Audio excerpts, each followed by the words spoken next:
Hey everyone, FusedVR coming at ya. Cloud streaming is obviously a key component to VR render streaming, and having that option to deploy on the cloud is just as important as deploying locally on your PC. So in this video, I want to walk you through how you can do this using a Windows virtual machine that's deployed on AWS. And we'll walk through very much the basics of terminology just so that you have a broad understanding of how you could actually do this on AWS. If you do have questions, definitely let me know down in the comments below, or you can join our Discord and interact with the rest of the community that is really passionate about VR render streaming and VR and AR in general. Also, would love to know if you have a different cloud provider that you would like to leverage instead of AWS. Let me know what that is, and I'd be happy to take a look and see if we can put a video together on how to do that with VR render streaming. If this is your first time looking at AWS, you'll obviously want an account with them, and then you'll be specifically looking at the instances and EC2 instances in particular. What those are basically, you can think of it as running your own computer in the cloud. They're basically a virtual instance of your desktop that you get access to at the cloud that have various different levels of compute power associated with that, whether that be CPUs, whether that be GPUs. So today, what we'll be specifically looking at is a GPU instance that you can get running up on AWS as an EC2. And because Oregon is closest to me and cheapest, we'll be specifically looking at that. Once you get to the Instances tab from the AWS console, you'll want to go to your launch instances. This is what allows you to create that first AWS Windows machine. Head over to the marketplace and then search for NVIDIA, or more specifically NVIDIA Gaming. And here you have a few different options actually for different Windows servers. We're going to be specifically looking at the gaming PC because that has the right drivers that are compatible for leveraging the Tesla T4, which is built into the GPU instances on AWS. You might get a page that is similar to what I'm seeing here, but it will ask you to accept to make sure that you can use the AMI. Go ahead and do that. It takes a couple seconds on their back end to approve that request, but in general, NVIDIA is very eager to get more people using their specific Windows images.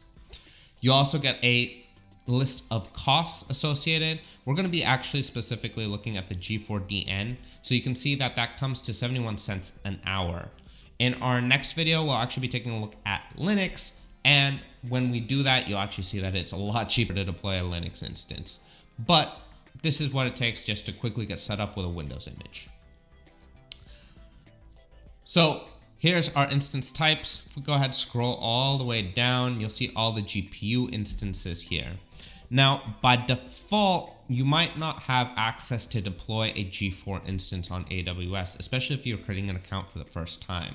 And so you'll need to request access to that. I'll leave a link to this down in the description below on how you can get access to the service quotas, but specifically you'll be just requesting an increase for the number of CPUs that you could use. I would request up to 8 so that you can play around with the G4DN and the G4DN 2X large. The reason you want the 2X large is actually if you're considering doing a wavelength deployment so that you have lower latency. But typically, if you say that you're doing Cloud XR, they are more than eager to approve that request up to 8 CPUs, and that's how I got access to that.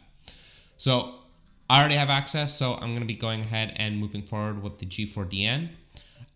You can skip a lot of the other steps here at the top, but we're going to specifically go to our security groups.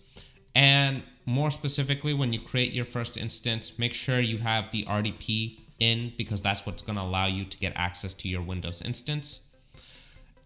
With all of that set up, you can just go ahead and review, make sure this looks legitimate, and then go ahead and launch.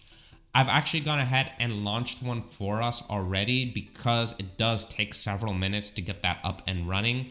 And that's primarily due to it being Windows. Ubuntu and Linux, which we'll cover in the next video, is actually significantly faster because it's a lighter weight image without licensing involved. But for Windows, it does take about, I would say, 5 to 10 minutes to actually get something up and running that you can connect to. So launch yours if you haven't. Otherwise, I'm going to go ahead and cancel here. You can see I have my own instance running, and you'll definitely want to make sure that the health check is always passing. Head over to your instance summary and then go ahead and click on connect. And specifically, you're looking for the RDP client. So go ahead and download this remote desktop file. So this is what's going to allow you to connect using RDP to that actual Windows virtual machine. And then you'll need to get the password for it. So to get that password, what you'll want to do is click on it, and then you go in and type in either type in, or you can upload your private key to this page. And then once you do that, you'll go ahead and decrypt the password. That'll then go ahead and show up on that connect page. I'm not going to be showing it here right now for my specific instance, but you get the idea. It'll show up right here. You can copy and paste that, and you'll need that to get into your actual instance. Since I've already gone ahead and downloaded the remote desktop file, I'm going to go ahead and double click on that. Click on connect here. Here it asks for the password, so I'm going to go ahead and copy and paste the password that I've already captured and hit OK. Verify that connection, and that will get you up and running with Windows. It might take a couple seconds just to log in for the first time.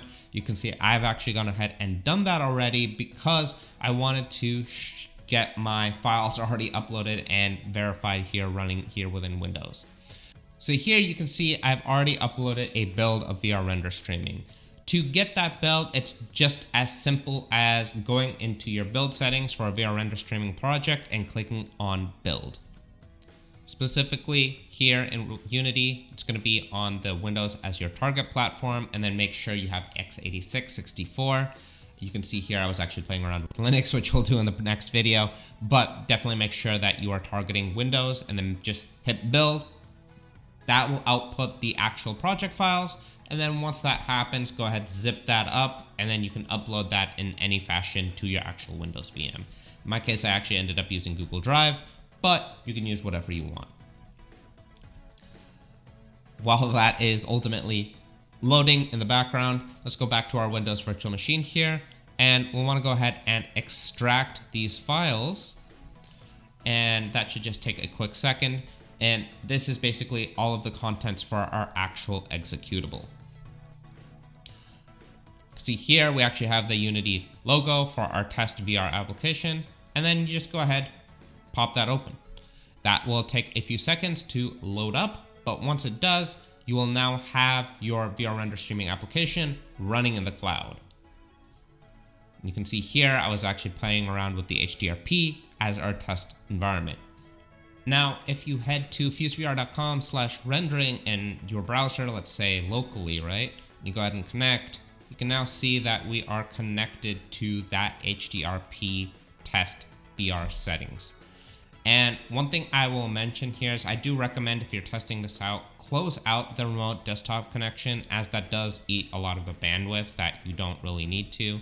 And you'll tend to get much better performance without that RDP connection. So that's how you can do this with AWS. Again, if you have a preferred platform, definitely let me know down in the comments below, and make sure you're subscribed for next week's video, which will do this exact process except using Ubuntu and Linux, which I think is the more optimal and preferred way for rendering VR from the cloud or from the edge into WebXR. So make sure you're subscribed for that, and I'll catch you in the next one.